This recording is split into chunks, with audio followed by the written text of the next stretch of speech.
Student, I am रसूल sir, chemistry faculty. Exactly जो है ना, जेई मेंस में जो है हम यहाँ पे क्वेश्चन डिस्कस करेंगे। इस बार जो जेई मेंस हुआ था जनवरी में, तो जनवरी के सारे पेपर डिस्कस करेंगे। आज हम लोग 21 जन शिफ्ट 1 वाला पेपर डिस्कस करेंगे और यूट्यूब में आएगा। आप जो है जनवरी जो भी पेपर आता है, पेपर कैसे आता है थोड़ा सा मैं इसके बारे में बताता हूँ आप लोग को, ठीक है। जैसे 5 दिन पेपर हुआ था, 5 डे, और 2 शिफ्ट में, शिफ्ट 1 शिफ्ट 2 2 शिफ्ट पे हुआ था।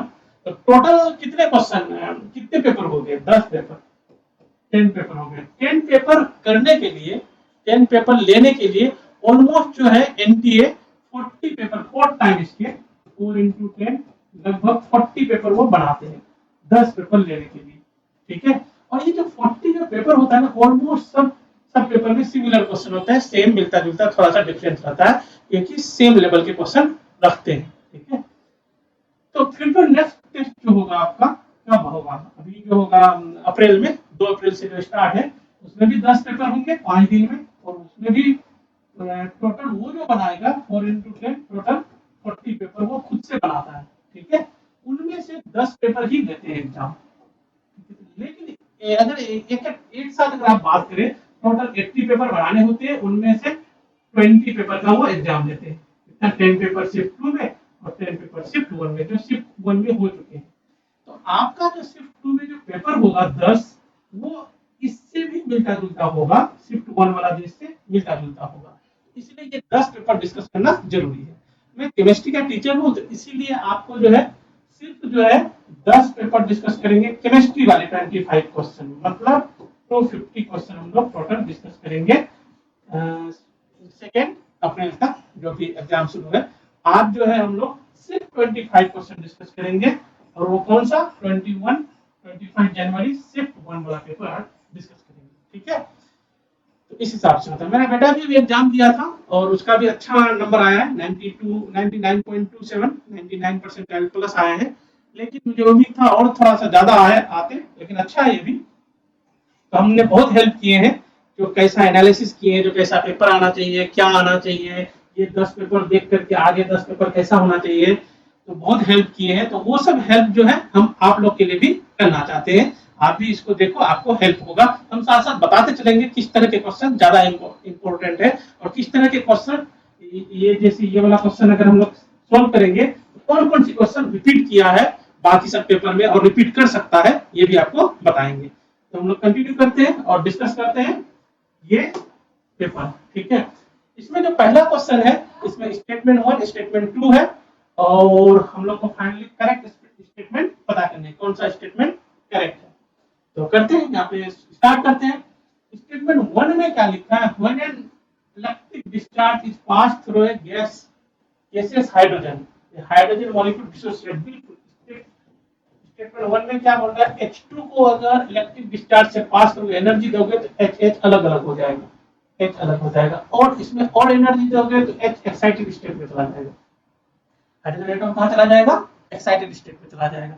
एक्साइटेड स्टेट मतलब ये फर्स्ट ऑर्बिट में इलेक्ट्रॉन नहीं रह करके कहीं भी जा सकता है, सेकेंड ऑर्बिट में, थर्ड ऑर्बिट में, फोर्थ ऑर्बिट में, कहीं भी जा सकता है ये, ठीक है, कहीं भी चला जाएगा। तो वहां से जब रिटर्न आएगा तो इलेक्ट्रोमैग्नेटिक रेडिएशन ये रिलीज करेगा, ठीक है, रिलीज करेगा। तो यही बोलना है, इलेक्ट्रोमैग्नेटिक रेडिएशन रिलीज करेगा। तो स्टेटमेंट 1 हम लोग का सही है। स्टेटमेंट 1 समझ गए क्या बता रहा था? H2 मॉलिक्यूल एनर्जी पाकर के डिसोसिएट होगा और एनर्जी पाकर के इलेक्ट्रॉन हायर ऑर्बिट में चला जाएगा, और वहां से जब बैक आएगा तो एनर्जी रिलीज करेगा। पहला स्टेटमेंट सही था। दूसरा स्टेटमेंट हम चेक करते हैं। दूसरा स्टेटमेंट क्या बता रहा है? The frequency of second line of Balmer series, ठीक है, सीरीज सब था ना, लो ब्लड प्रेशर हाई, ऐसे याद करना था, Lyman Balmer पास्चिन bracket P1 M3, ठीक है, ये सब सीरीज है, ये याद करने थे हमें। तो ये बता रहा है, इसमें क्या होता है इस क्वेश्चन में? Second line of Balmer series of helium, मतलब हम लोग ऐसे कर लेते हैं, इधर हीलियम +2 कर लेते हैं, और बाल्मर लाइन मतलब बाल्मर N1 का वैल्यू कितना हो जाएगा? 1 नहीं, बाल्मर के लिए N1 का वैल्यू 2 होगा। N1 का वैल्यू 2 बोल रहा है, और N2 का वैल्यू फर्स्ट लाइन नहीं सेकेंड लाइन, तो N2 का वैल्यू हो जाएगा 4, ठीक है, ये बोल रहे हैं। आगे जो बोल रहे हैं, equal to that of first line of Lyman series in from hydrogen atom. मतलब हाइड्रोजन एटम के लिए अगर हम लोग देखें, इसका फर्स्ट लाइन लाइमन के लिए कौन सा लाइमन, तो n1 का वैल्यू कितना हो जाएगा 1, n1 का वैल्यू 1 और n2 फर्स्ट लाइन बोल रहा है, n2 का वैल्यू 2। मतलब बोल रहा है कि ये वाला फ्रीक्वेंसी अगर एनर्जी रिलीज करेगा, मतलब ये डेल्टा ई, क्या ये वाला डेल्टा ई के सेम होगा? ये क्वेश्चन फाइनली हो गया। ठीक है, क्या ये सेम होगा कि नहीं, हम लोग देख लेंगे। ये अगर सेम है तो एनर्जी सेम है तो फ्रीक्वेंसी सेम हो जाएगा। तो कैलकुलेट कर लेते हैं, तो पता ही होगा एनर्जी का फॉर्मूला। एनर्जी का फॉर्मूला क्या है? एनर्जी का formula -13.6 Z square by L square, ये आपका फॉर्मूला। ठीक है, ये आपका फॉर्मूला है। तो इस फॉर्मूला को अगर हम लोग लगाएं यहाँ पे, तो E1 अगर हम लोग पता करें हाइड्रोजन के लिए तो कितना हो जाएगा? -13.6 और जेड का वैल्यू 1, 1 का स्क्वायर डिवाइडेड बाय n का भी वैल्यू 1, ये हो गया -13.6। अगर E2 कैलकुलेट करें, एक बार E2 देख लो, E2 कैलकुलेट अगर करें तो कितना हो जाएगा? -13.6 इनटू जेड का वैल्यू फिर 1 का स्क्वायर डिवाइडेड बाय n का वैल्यू 2 का स्क्वायर, ये हो जाएगा -13.6 डिवाइडेड बाय 4 आ रहा है। ठीक है, ये वैल्यू आ जाता है -3.4 और ये डिफरेंस करोगे तो डेल्टा ई का वैल्यू यहाँ पे आ जाएगा आपका डेल्टा 10.2 इलेक्ट्रोवोल्ट आ जाएगा, 10.2 इलेक्ट्रोवोल्ट आ जाएगा। ठीक है, ये हो गया हम लोग का हाइड्रोजन के केस में। इसके निकाल लेते हैं, इसका E1 निकाल लेते हैं, En = 2 है, E2 निकालते हैं हम लोग, E2 -13.6 जेड का वैल्यू 2, यही फॉर्मूला लगाएंगे, फॉर्मूला यही लगेगा, जेड का वैल्यू 2 का स्क्वायर डिवाइडेड बाय n का वैल्यू भी 2 का स्क्वायर। पहला तो उतना ही हो गया -13.6, वाह, इसका भी था -13.6। और E4 निकाल लेते हैं, E4 अगर कैलकुलेट करोगे तो ये भी आ जाएगा -13.6 E4 जेड का स्क्वायर 2 का स्क्वायर डिवाइडेड बाय 4 का स्क्वायर, इसका भी आ गया वही एग्जैक्टली आ रहा है -13.6 बाय 2 का स्क्वायर 4। ठीक है, सेम आ रहा है दोनों में, तो सेम आ रहा है तो डिफरेंस भी सेम आ जाएगा। ये वाला डिफरेंस क्या आ जाएगा? सेम आ जाएगा, क्योंकि ये वाला चीज सेम ही है। तो ये भी डिफरेंस यहाँ पे कितना आ जाएगा आपका 10.2 का। अगर डिफरेंस सेम आ जाएगा तो फ्रीक्वेंसी भी क्या आएगा? सेम आएगा। तो आपका स्टेटमेंट 2 क्या है? करेक्ट है। स्टेटमेंट 2 हम लोग का ये भी करेक्ट है। स्टेटमेंट 1 भी करेक्ट था, स्टेटमेंट 2 भी करेक्ट है। दोनों स्टेटमेंट करेक्ट वाला देख लेते हैं, both statement 1 and statement 2 are correct. Answer is third. एक क्वेश्चन हो गया, आंसर क्या है हम लोग का? थर्ड आ गया। ठीक है, दोनों स्टेटमेंट करेक्ट है। नेक्स्ट क्वेश्चन देख रहे हैं, सिमिलर क्वेश्चन बाकी पेपर में भी आया था। अगर आप 10 क्वेश्चन 10 पेपर अगर आप करके जाते हो तो अगला जो 10 पेपर आएगा सिमिलर क्वेश्चन आएगा, आप कर सकते हो इजीली। ये देखो थर्मोडायनामिक्स का क्वेश्चन है, यहाँ पे क्या बोलता है, क्या मैक्सिमम वर्क डन किस पे, कौन सी ग्राफ में मैक्सिमम वर्क डन होगा। यहाँ पे जो ग्राफ है P वर्सेस V का ग्राफ है, तो मैक्सिमम वर्क डन किस में होगा ये हम लोग को पता करने हैं। तो करते हैं पता। वर्क डन वाला जानते हो आप लोग, वर्क डन इक्वल टू क्या होता है? वर्क डन इक्वल टू होता है एरिया अंडर कर्व होता है, एरिया मैग्नीट्यूड यही होता है, area under PV curve, under curve जो भी कर्व होगा स्ट्रेट लाइन कर्व, कौन सा कर्व? पीवी कर्व होगा। ठीक है, वॉल्यूम एक्सिस को मिलाने के बाद इसमें देखोगे तो ये क्लोज एरिया है, इतना ही वर्क डन होगा, वर्क डन जो होगा इतना ही इसमें वर्क डन आ जाएगा। ठीक है, ये वाला जो एरिया होगा ये आपका वर्क डन आ जाएगा। और सेकेंड ऑप्शन में देखोगे ना तो ये ऐसे ग्राफ, ये वाला ग्राफ भी हम लोग का ऐसे किया हुआ है, ऐसे इतना सा एरिया मैग्नीट्यूड आपका वर्क डन होगा, ये वाला सारा एरिया वर्क डन मैग्नीट्यूड, ये एरिया वर्क डन होगा और अच्छा खासा है ये। ठीक है, बाकी देख लेते हैं, क्लोज होता है तो बस क्लोज एरिया इतना ही सा वर्क डन होगा। और फोर्थ ऑप्शन में देखोगे तो सिर्फ लाइन है, वॉल्यूम एक्सिस को मिलाते हैं, ध्यान रखना वॉल्यूम एक्सिस को मिलाते हैं, इसका वर्क डन लाइन का एरिया 0, इसका वर्क डन 0 होगा।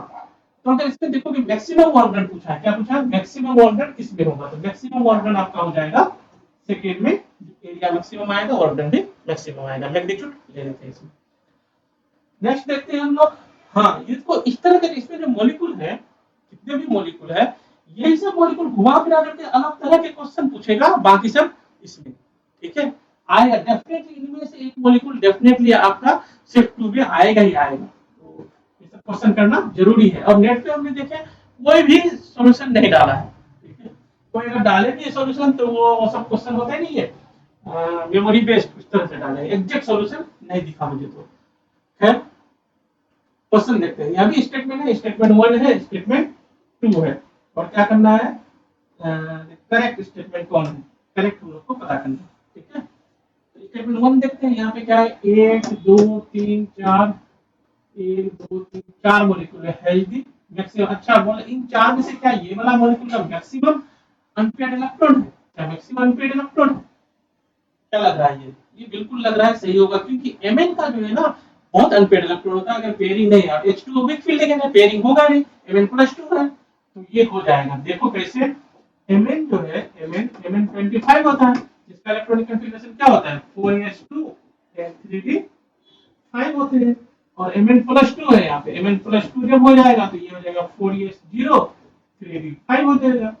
4s0 3d5 मतलब अनपेयर्ड इलेक्ट्रॉन 5, और 5 तो मैक्सिमम अनपेयर्ड इलेक्ट्रॉन होते हैं, तो यहाँ पे डी ब्लॉक में। तो बस ये तो होगा ही मैक्सिमम अनपेयर्ड इलेक्ट्रॉन, इसी में होगा। किसी और में अगर चेक करना चाहते हो जैसे बताओ, आप बताओ किस पे चेक कर दो। ठीक है, अगर मान लो हम लोग पहला वाला में चेक कर लेते हैं, इसमें कॉपर में, तो कॉपर+2 है, कॉपर+2 और स्ट्रांग फील्ड लिगेंड है, कॉपर+2 मतलब 4s0 3d9 ये होगा। ये अनपेयर्ड इलेक्ट्रॉन मैक्सिमम तो इसी में आया ना 5 है इसमें, अनपेयर्ड इलेक्ट्रॉन कितना आ रहा है 5, इसमें कितना आ रहा है 1 आ रहा है।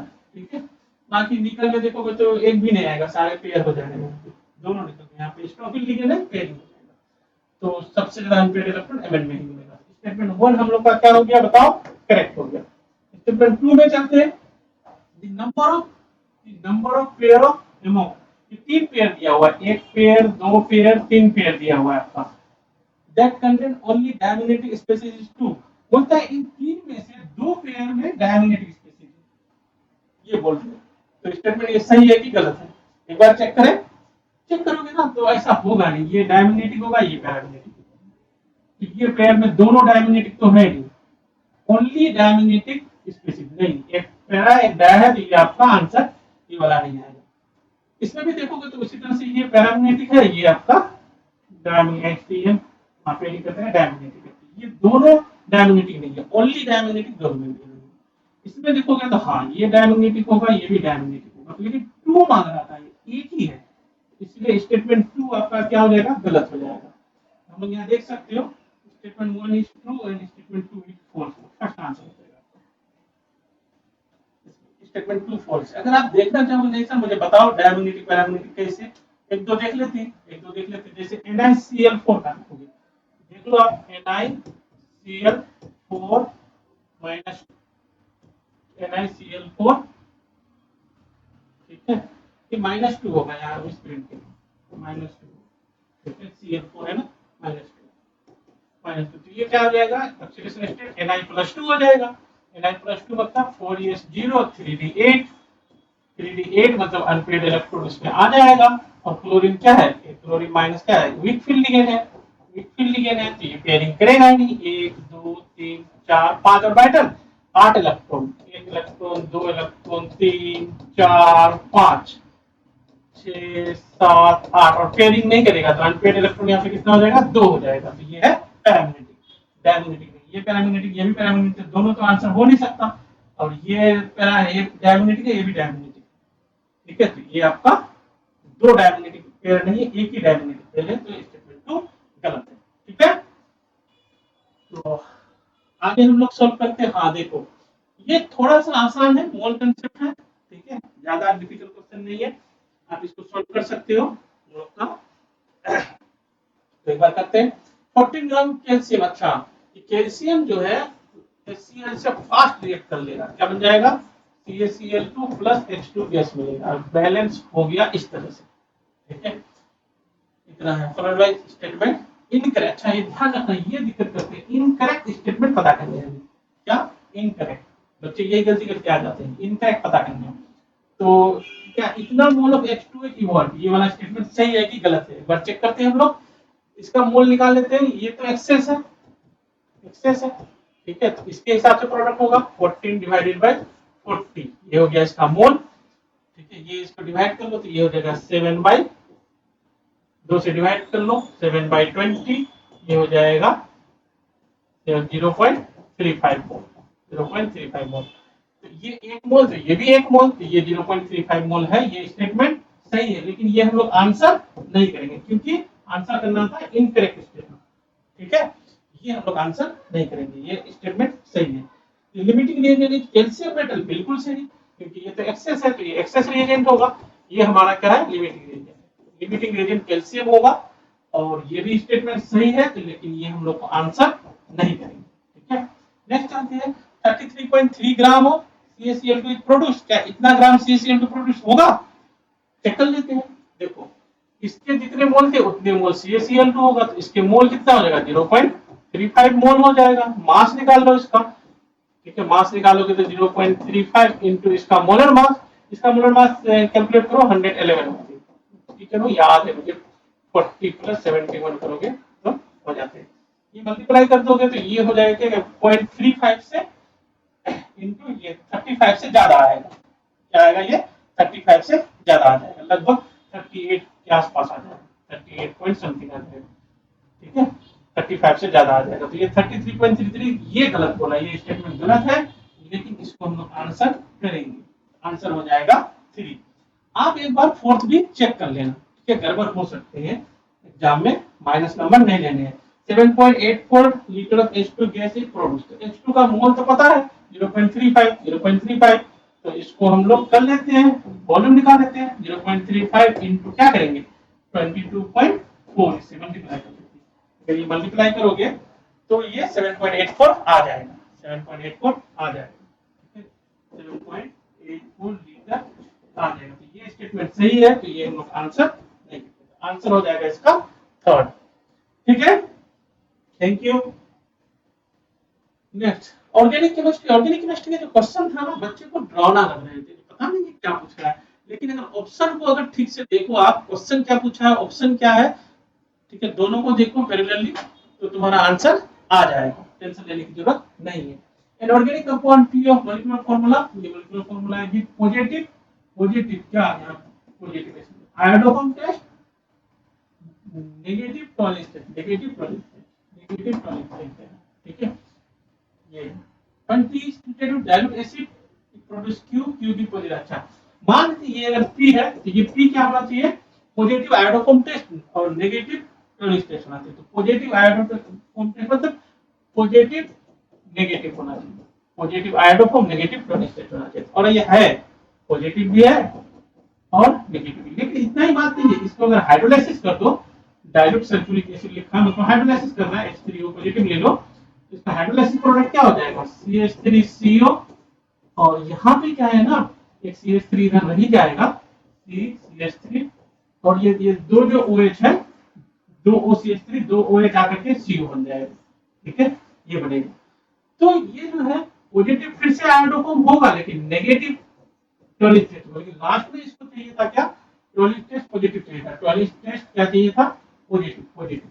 ठीक है, ठीक है, पॉजिटिव, पॉजिटिव टॉलिस टेस्ट नहीं हो रहा है, तो ये वाला आंसर आपका नहीं है। ठीक है, अगला देख रहे हैं, तो ये तो नेगेटिव तुम्हारा आयोडोफॉर्म ही है, तो इसलिए ये आंसर नहीं होगा, इसको यहीं छोड़ दो। अगला ये देखोगे तो हाँ पॉजिटिव है, ये पॉजिटिव है, पॉजिटिव आयोडोफॉर्म है। आयोडोफॉर्म होने के लिए क्या होना पड़ता था? याद होगा आप लोग को, CH3CO ग्रुप होना कंपलसरी होता था पॉजिटिव आयोडोफॉर्म टेस्ट होने के लिए।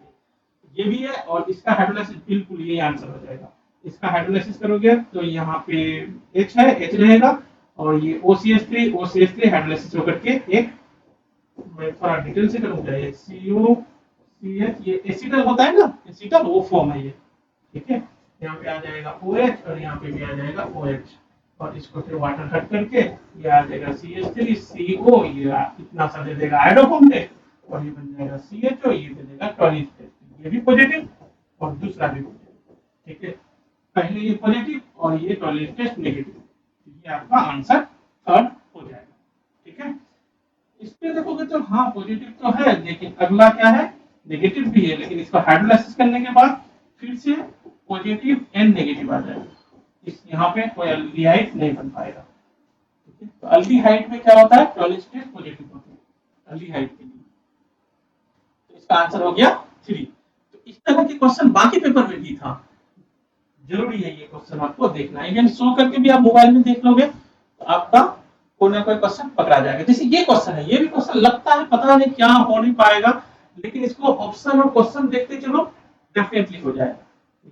क्वेश्चन बहुत लेंथी था, हमने 3 ही ऑप्शन रख पाए, इन्हीं में से आंसर है कोई, और एक ऑप्शन और फोर्थ था लेकिन वो नहीं आ पा रहा था इसमें। A hydrocarbon P on reaction with HCl give a optically active compound Q। ये तो P है जो है ना, इसमें अगर HCl का रिएक्शन होता है तो ये क्यों मिलता है, क्यों है ऑप्टिकल एक्टिव। ठीक है, यहाँ पे अगर देखोगे तो ये अगर आप क्यों मानते हो तो ये तो ऑप्टिकल इनएक्टिव है, ऑप्टिकल इनएक्टिव है, ये आपका क्यों क्या है, गलत है, इसलिए ये आंसर होगा नहीं। इसमें भी अगर देखोगे तो देखो यहाँ से यहाँ तक, ठीक है, ये यहाँ से अच्छा ये वाला है, ये P हो गया, ये Q देखो यहाँ पे भी ऑप्टिकल इनएक्टिव है, ऑप्टिकल इनएक्टिव है, तो ये भी आपका आंसर नहीं होगा। ठीक है, आंसर हो जाएगा 3। अब चेक कर लो, ये देखो ऑप्टिकल एक्टिव है, पैरल सेंटर है यहाँ पे पैरल सेंटर है, ऑप्टिकल एक्टिव है, तो आपका Q ऑप्टिकल एक्टिव होगा, P से Q बन गया, HCl इसमें ऐड करोगे ये बन जाएगा। इतना सा यहाँ पे सही है। ठीक है, अब फिर इसमें क्या करता है, आगे जो रिएक्शन देखते हैं एक बार चेक कर लेते हैं। Ammonia give compound this, ammonia से रिएक्ट करने से ये दे देता है, इसमें अगर अमोनिया से रिएक्ट करा होगा तो ये वाला कंपाउंड आ जाएगा। अमोनिया मतलब कौन, NH3 से रिएक्ट करा होगा, NH3 से रिएक्ट करा तो Cl हट करके NH2 आ जाएगा, सिंगल बॉन्ड है। ठीक है, NH2 आ जाएगा, ये भी तुम्हारा R सही है, ये आपका R भी सही है। S में क्या बोला, आगे क्या बोला है, डायजोटाइजेशन फॉलोड बाय हाइड्रोलाइसिस। हां, जानते हो आप लोग, डायजोटाइजेशन जानते हो आप लोग, नहीं जानते तो यहाँ देख लो क्या होता है, जब हम लोग NaNO2 के साथ रिएक्ट करते हैं HCl 0 से 5 डिग्री सेल्सियस में, 0 to 5 डिग्री सेल्सियस ज्यादा टेम्परेचर नहीं रखते हैं, तो ये बन जाएगा diazonium salt N2 plus Cl और ये जो अल्काइल ग्रुप है वो रहेगा। लेकिन ये अल्काइल वाला ना फाइनली अल्कोहल में चेंज हो जाता है, बन जाता है R, रुकता नहीं। ठीक है, अनस्टेबल होता है। यहाँ पे क्या हो गया, NH2 के जगह बन गया N2 प्लस Cl और फिर इसका हाइड्रोलाइसिस होकर के ये बन जाता है आपका। तो ये सारा सही पहले से दिख रहा है, थर्ड आपका आंसर हो जाएगा। तो डिफिकल्ट लग रहा था लेकिन डिफिकल्ट है नहीं, क्योंकि ऑप्शन से करोगे तो आसानी से हो जाएगा। नेक्स्ट क्वेश्चन, बायोमोलिक्यूल के प्रोटीन वाला सेक्शन से क्वेश्चन डेफिनेटली आएगा, उसको याद कर लेना। इसको देखो बेसिक से अगर एनसीईआरटी पढ़े हो तो हो जाएगा question. Arginine and tryptophan are essential है, बिल्कुल ये क्या याद करने वाला है, एसेंशियल अमीनो एसिड है। अर्जिनाइन भी है, ट्रिप्टोफैन एग्जैक्टली 20 अमीनो एसिड है, कितना है 20 अमीनो एसिड, उनमें से 10 है एसेंशियल और 10 है नॉन एसेंशियल। उसमें देखोगे एसेंशियल सबका जितना भी नाम है ना उसके ऊपर ऐसे स्टेरिक साइन है। ठीक है, तो अब याद कर लेना स्टेरिक साइन वाला एसेंशियल है। ठीक है, तो ये जो है आपका सही है, ये सही है, तो ये सही है, और कौन है सीडी सीई बीई ए, ये सही है, ये हो जाएगा। एक बार डी चेक कर लेते हैं, glycine does not have chiral centre, ये भी आप स्टेटमेंट सही है, करेक्ट स्टेटमेंट करना है ना, हां करेक्ट स्टेटमेंट, ये भी सही है। कैसे, ग्लाइसिन एक ऐसा अमीनो एसिड है जो NH2 CH2 COOH यही है, यहाँ पे कोई कायरल सेंटर नहीं है, ऑप्टिकल इनएक्टिव। ठीक है, तो इसका कायरल सेंटर नहीं है, तो एक्चुअली क्या है ना, जितने भी कायरल अमीनो एसिड 20 उनमें से एक ये ग्लाइसिन को छोड़ के सबके सब मतलब 19 सबके सब ऑप्टिकल एक्टिव है। ठीक है, ये तो ऐसे ही बच्चे को याद होता है, ये पहला ही है ग्लाइसिन, तो डी में क्या है आपका सही है, तो ये आपका आंसर हो जाएगा। बाकी और भी देख सकते हो, steroid does not contain heterocyclic ring, नहीं नाइट्रोजन होते हैं इसमें, रिंग में नाइट्रोजन होते हैं, तो नॉट गलत है, ये गलत है।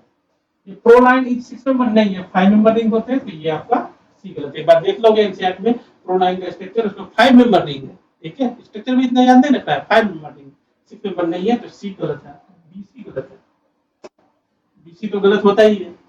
Element P and Q form two type of non volatile non ionisable compound. अच्छा, P and Q मिला करके दो तरह का कंपाउंड बनाता है, PQ and PQ2 ये बनाता है।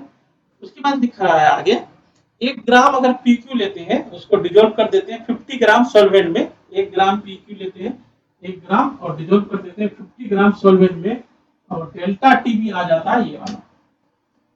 ठीक है, कौन ये डेल्टा टी किस में आता है, PQ में ये वाला आ जाता है, और वहीं पे PQ2 लेते हैं तो डेल्टा T भी आ जाता है आपका ये वाला डेटा 0.689 ये आ जाता है डेल्टा T कितने PQ2 में। तो दी मोलर मास ऑफ एलिमेंट मतलब P का मास क्या होगा एंड Q का मास क्या होगा ये पूछे। तो दूर दूर ऑप्शन भी है, ठीक से करोगे आ जाएगा। एक बार सॉल्व करें हम लोग, एक बार करते हैं। तो क्या होता है फॉर्मूला, कहां से, यहीं से करते हैं हम लोग। डेल्टा टीबी इक्वल टू होता है केबी इंटू एम। आई लगेगा नहीं यहाँ पे क्योंकि नॉन आयनाइजेबल है। और डेल्टा टीबी पहला वाला है 1.176 इक्वल टू केबी का वैल्यू 5 है। एम मोलैलिटी, मोलैलिटी क्या था, मोल divided by mass of solvent in KG. तो ये कितना ग्राम है, 1 ग्राम है, तो कितना मोल होगा, 1 divided by P plus Q, ये मोल होगा। मोलैलिटी कितना हो जाएगा इसको, मोल 1 divided by P plus Q divided by mass of solvent in KG. Solvent कितना है यहाँ पे 50 ग्राम है, केजी में करना है 50/1000, ये आपका हो जाएगा मोलैलिटी। या पुट करते हैं क्या आ रहा है हम लोग का, 1 divided by P plus Q, P plus Q नीचे चले जाएगा और 50/1000, 1000 ऊपर 50 नीचे, ठीक है। तो यहाँ आ जाएगा 50 और ये आ जाएगा 1000। ये हो गया आपका पहला वाला। एक बार थोड़ा सा और कैलकुलेशन कर लो, P प्लस Q का वैल्यू इधर कर सकती हो, आप निकाल सकती हो। तो ये 5 और ये 10 कैंसिल हो जाएगा, ये कैंसिल हो जाएगा। P plus Q 100 divided by 1.76 आ गया, ठीक है। दूसरी लगाते हैं, इसमें लगाते हैं, इसका क्या है उसी तरह से डेल्टा टीबी है 0.689 इक्वल टू केबी 5 इंटू इसका मोलैलिटी कितना हो जाएगा, इसका भी कितना ग्राम है, 1 ग्राम, ठीक है। और 50 है, इसका भी मोलैलिटी इतना ही आ जाएगा 1, लेकिन मोलर मास अभी चेंज हो जाएगा। इसका मोलैलिटी आ जाएगा आपका 1 divided by P plus 2Q, molar mass है 2Q मोलर मास है, ठीक है। ये हो जाएगा और mass of solvent 50 divided by 1000, ये सॉल्वेंट का मास, ये सॉल्यूट का मोल, ठीक है। और बीच में समझ पा रहे, ये वाला लाइन के ऊपर क्या है, मोल है, नीचे सॉल्वेंट का मास है। यहाँ पुट करोगे तो ये कितना आ जाएगा, P प्लस 2Q इधर आ जाएगा और 1000 ऊपर 50 नीचे। इसको थोड़ा सा यहाँ पे हो जाएगा 10 और ये हो जाएगा, इसको सॉल्व करोगे तो T प्लस 2Q का वैल्यू आ जाएगा आपके पास 100/0.689। तो ये इक्वेशन 2 एज्यूम कर लो, ये इक्वेशन 1 एज्यूम कर लो और आप सॉल्व कर सकते हो घर पे, ठीक है। दोनों एक को माइनस कर दोगे, इसको तो Q आ जाएगा, इसको माइनस कर दो तो P यहाँ होगा, ठीक है। इसको अगर हम लोग सॉल्व करें, थोड़ा सा करें, अगर आगे बढ़े तो डिवाइड कर लेते हैं, डिवाइड करते हैं, आप लोग ऐसे करके सॉल्व कर लेना, एक को माइनस करते हैं, मैं डिवाइड कर लेता हूँ। जब डिवाइड करोगे तो क्या आ जाएगा, ये वाला डिवाइड करते हैं, ऊपर लेते हैं P plus 2Q divided by P plus Q equal to आ जाएगा, क्योंकि 100 है ना दोनों में, 100 कैंसिल हो जाएगा। तो क्या आ जाएगा, ये नीचे ये वाला 1.76 ऊपर चला जाएगा डिवाइडेड बाय 100 बाय ये, यहाँ आ जाएगा 0.689, 100 कैंसिल हो जाएगा, ठीक है। ऐसा करते हैं, P से डिवाइड कर लेते हैं, उसको ऊपर भी नीचे भी P से, तो 1 प्लस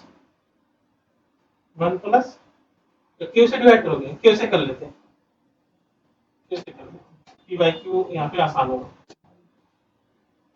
P बाई Q का वैल्यू ज्यादा है, P बाई Q कर लेते हैं, ठीक है। Q से डिवाइड कर लेते हैं, यहाँ आ जाएगा P by Q plus 2 divided by P by Q plus 1 equal to ये, इसको हम लोग सॉल्व कर सकते हो, कितना आएगा एक बार करके देखें। इसको अगर सॉल्व करें तो लगभग आ जाएगा 1.7 आ जाएगा, लगभग 1.7।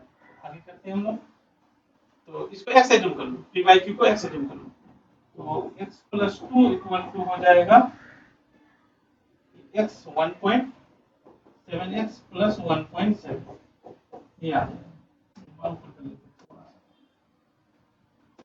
इसको सॉल्व करो, इस पार कर लो या उस पार को x उस पार, ये हो जाएगा 0.7x इक्वल टू 0.3, x का वैल्यू आ जाएगा आपके पास 3/7। ये कौन आ गया, P बाई Q, यहाँ ऑप्शन से कर लो, ऐसे ही कर लो, 3/7 30/70 के आसपास बोला, 30/70 ये आंसर, ये 25/60 30/7 यही होगा आंसर, ठीक है। और कोई नहीं, तो सेकंड इसमें आंसर हो गया, ठीक है।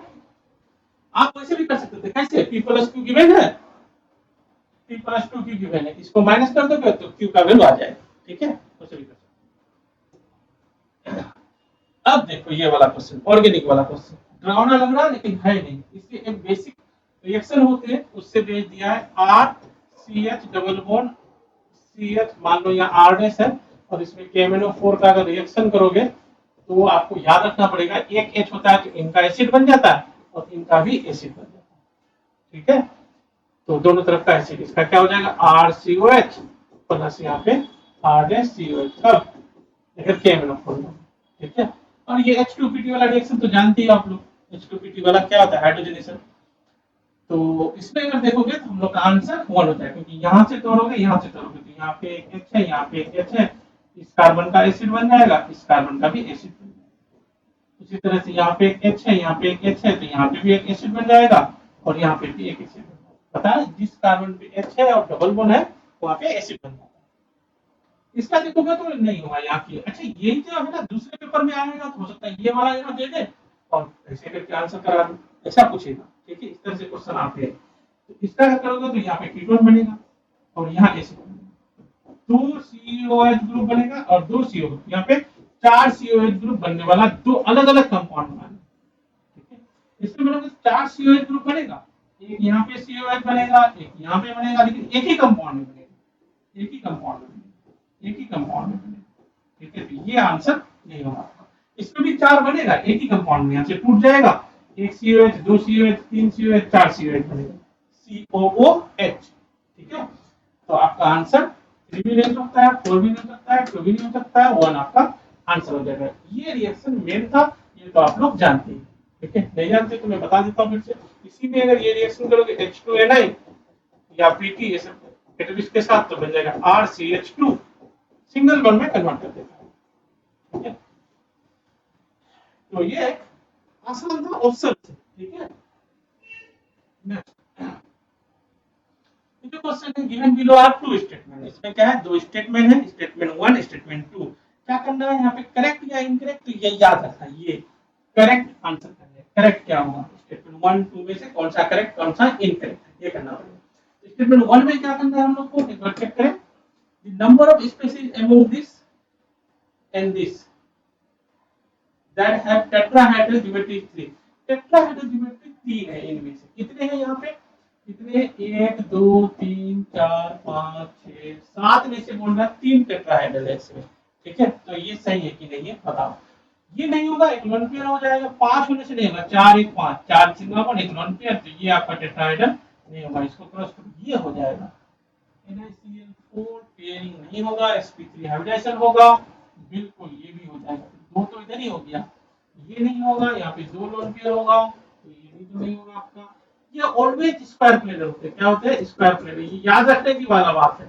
याद है PtCl2, PT के साथ 4 वाला कोई भी रहे, 4 वाला PtCl2 Br2 कोई भी 4 लिगेंड रहे, हमेशा स्क्वायर प्लेनर DsP2 हाइब्रिडेशन।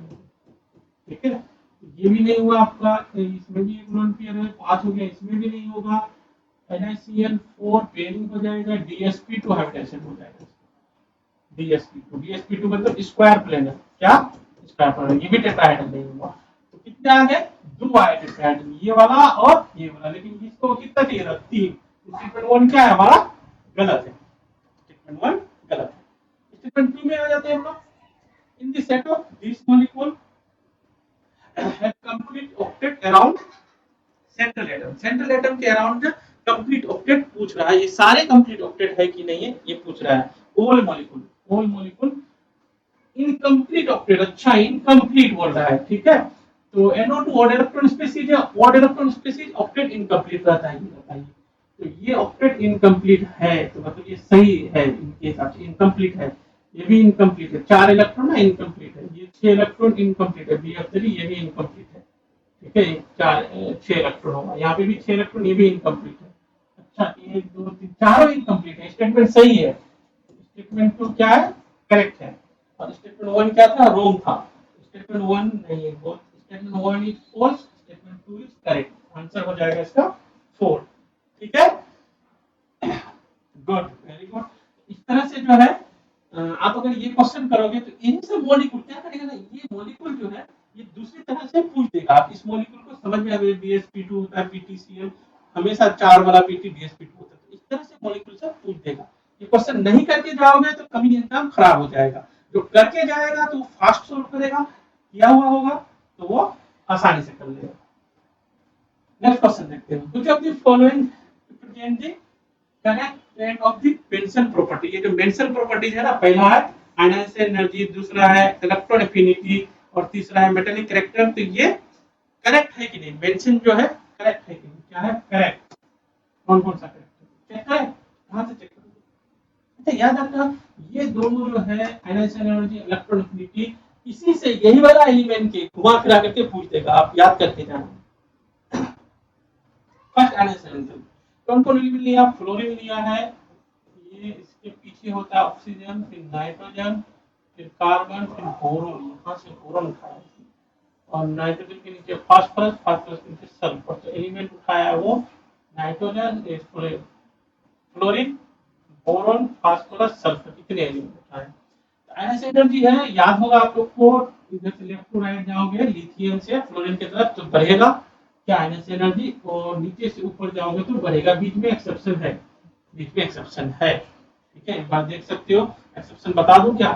तो lithium, beryllium, boron, carbon, nitrogen, oxygen, fluorine, neon, ऐसे तो ज्यादा होता है, उधर जाओगे तो होता ही है। एक एक्सेप्शन यहाँ पे है नाइट्रोजन के केस में, एक यहाँ पे बी के केस में, बस इतना याद रखना। बोरोन को पार कर जाता है बी, नाइट्रोजन को पार कर जाता है ऑक्सीजन। तो यहाँ पे हमारा बोल रहा था फ्लोरीन ज्यादा होगा, बिल्कुल सही है, फ्लोरीन ज्यादा होगा। फिर फास्फोरस, हाँ, जैसे नाइट्रोजन ऑक्सीजन को पार करता था वैसे फास्फोरस सल्फर को पार कर जाता है। फास्फोरस होगा फिर सल्फर होगा, हाँ, और बस सब एटम हो गया, लास्ट में बोरोन हो जाएगा। तो ये हमारा सही है, ये सही है, ये सही, मतलब ये भी हो सकता है। तो ए भी यहाँ पे भी है, ए भी है ही, बी चेक करना भी छोड़ दो। सी को चेक करोगे तो ये भी हो सकता है, ये भी हो सकता है। डी को चेक करते हैं, डी दोनों जगह है। सी चेक करते हैं, सी चेक करते हैं, सी, ये जो है मेटेलिक करेक्टर। मेटेलिक करेक्टर कैसे होता है? नीचे ज्यादा होता है और इधर ज्यादा होता है।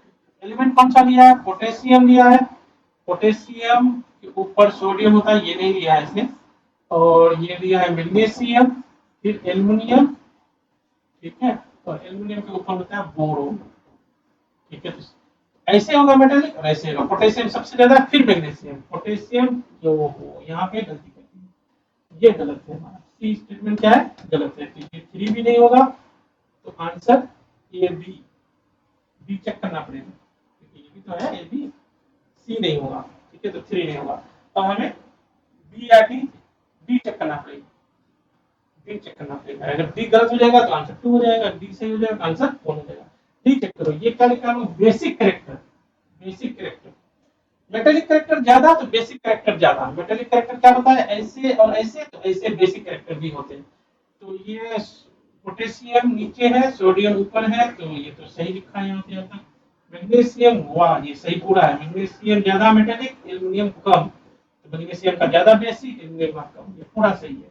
डी सही है आपका, आंसर 1 हो जाएगा, ठीक है। बी को चेक करोगे, चलो इलेक्ट्रॉन एफिनिटी, इलेक्ट्रॉन एफिनिटी में एक एक्सेप्शन है, क्लोरीन का ज्यादा होता है फ्लोरीन से, तो यहाँ पे तो सही है, ठीक है। उसी तरह से यहाँ पे भी उसी तरह से सल्फर का ज्यादा है फास्फोरस से, तो ये भी सही है। इलेक्ट्रॉन एफिनिटी, ठीक है, इलेक्ट्रॉन एफिनिटी, नाइट्रोजन का इलेक्ट्रॉन एफिनिटी उसी तरह से कम होते हैं, यहाँ पे जैसे आयनाइजेशन एनर्जी ज्यादा होता है, इलेक्ट्रॉन एफिनिटी भी कम होती है। तो इसका आंसर हो जाएगा फर्स्ट होगी। नेक्स्ट, ये क्वेश्चन थोड़ा सा टफ है, और हमने जब सोल्व कराया अपने बेटा को तो उसको भी लग रहा था थोड़ा टफ है, लेकिन इतना भी नहीं है, लेकिन थोड़ा सा हम टीचर है तो समझ में आ जाएगा। क्वेश्चन नंबर हम लोग देख रहे हैं 37, ठीक है। फॉर द रिएक्शन, रिएक्शन क्या है? N2O4 से NO2 बने, N2O4 से NO2 बने, सॉरी, और ये फिगर दिखाया गया, मतलब आप ए को मान लो N2O4 और बी को मान लो NO2, दो मॉडल, ठीक है। और पहला स्टेटमेंट यहाँ पे चेक करना, आप क्या करना है? करेक्ट या करेक्ट कौन है इनमें से? करेक्ट करना, 1 2 3 4, ई 2 बार लिख दिए तो इसको हटा दो, यही करेंगे। 5 है, A B C D E. ए पढ़ते पहले, स्टैंडर्ड फ्यूल की change for the reaction is -5.40 minus, देखो सुनो, 3 एनर्जी, डेल्टा जी क्या होगा? डेल्टा जी क्या होगा? डेल्टा जी होगा, डेल्टा जी नोट होगा delta G note of product minus delta G note of reactant, ठीक है। और प्रोडक्ट क्या है? ज्यादा है, और रिएक्टेंट का जी कम क्या है? कम। ज्यादा माइनस कम क्या होगा? पॉजिटिव क्या होगा आपका? पॉजिटिव होगा। और ये क्या बोल रहा है? नेगेटिव, यहाँ देखो नेगेटिव साइन लगा सकता, ये स्टेटमेंट आपका गलत है। ये गलत मतलब थर्ड नहीं लेंगे आंसर, ये गलत है, ठीक है।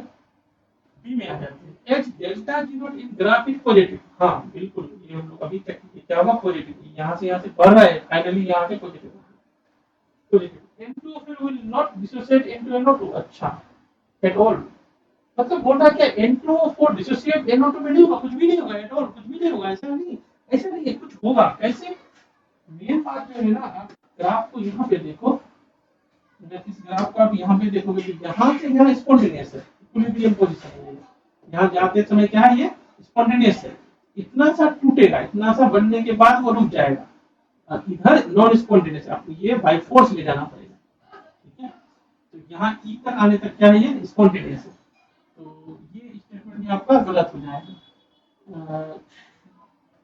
नॉट डिसोसिएट जो लिखा है ये गलत, डिसोसिएट होगा थोड़ा सा, ठीक है, तो ये आपका बी गलत है, बी गलत मतलब आपका कोई आंसर नहीं होगा।